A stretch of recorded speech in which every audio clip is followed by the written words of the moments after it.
আলোচিত এই সময় পত্রিকায় মির্জা ফখরুল ইসলাম আলমগীর তার বেশ কিছু অজানা কথা, রাষ্ট্রের গুরুত্বপূর্ণ অজানা কথা কিন্তু তুলে ধরেছেন। সেখানে বলেছেন যে ডক্টর মোহাম্মদ ইউনূস নির্বাচনের ব্যাপারে কতখানি সিরিয়াস, যে বলছেন যে যদি ফেব্রুয়ারিতে নির্বাচন না হয়, এই ভোটের ট্রেন যদি মিস হয়, তাহলে মার্চ থেকে তিনি থাকবেন না। এবং যেদিন তিনি ঘোষণা করেন 5ই আগস্ট নির্বাচনের সময়সীমা, তার আগের দিন ডক্টর মোহাম্মদ ইউনূস, সেনাপ্রধান ওয়াকারুজ্জামান এবং তিনি অর্থাৎ মির্জা ফখরুল ইসলাম আলমগীর, এই তিনজনের মধ্যে কথা হয় লম্বা সময় ধরে।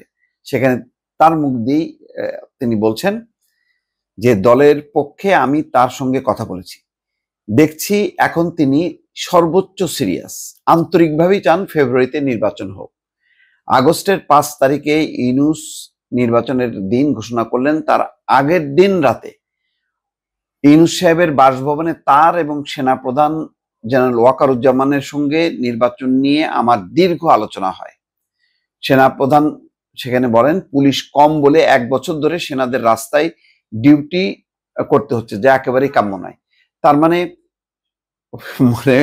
অধৈর্য হয়ে গেছেন সেনাপ্রধান নিজেও, যে সেনা সদস্যরা আর ডিউটি করতে চায় না, তারা ব্যারাকে ফিরতে চায়। তাই বলছেন যে সেনাদের রাস্তায় ডিউটি করতে হচ্ছে, যা একেবারেই কাম্য নয়। তিনি ডিসেম্বরে ভোটের কথা বলেছিলেন, ফেব্রুয়ারিতে আপত্তি নেই, সব রকম সহযোগিতা করবেন। তিনি চান নির্বাচন করিয়ে বাহিনী এবার ব্যারাকে ফিরুক।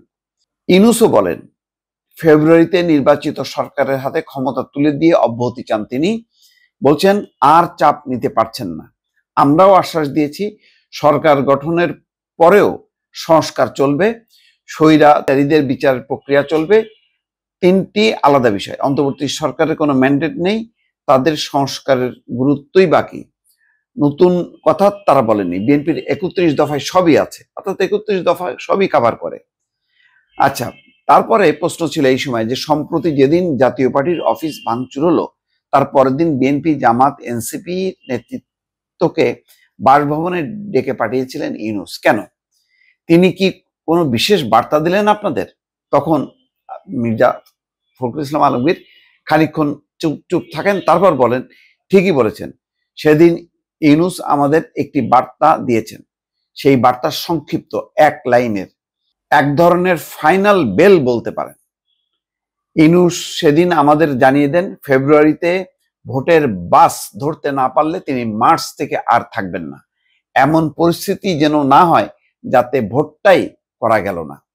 খুব গুরুত্বপূর্ণ কয়েকটা বিষয় কিন্তু এই সাক্ষাৎকারে মির্জা ফখরুল ইসলাম আলমগীর বলেছেন।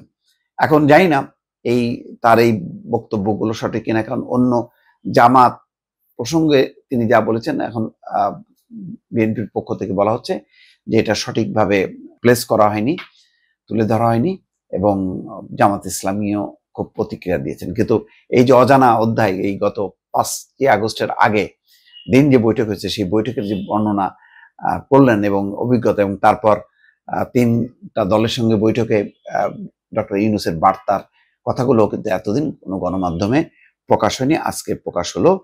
এই সাক্ষাৎকারটা দেখা যাচ্ছে যে একটা ছবি মির্জা ফখরুল ইসলাম আলমগীরের সঙ্গে, সেখানে ক্যাপশনে বলা হচ্ছে এই সময় যে ঢাকার গুলশানে বাংলাদেশে এই মুহূর্তে বৃহত্তম রাজনৈতিক দল বিএনপির চেয়ারপারসন খালেদা জিয়ার কার্যালয়ে এই সময়, এই মাসের 4 তারিখে বিএনপির মহাসচিব মির্জা ফখরুল ইসলাম আলমগীরের সঙ্গে অনমিত্র চট্টোপাধ্যায়, তিনি এই সাক্ষাৎকারটি নিয়েছেন।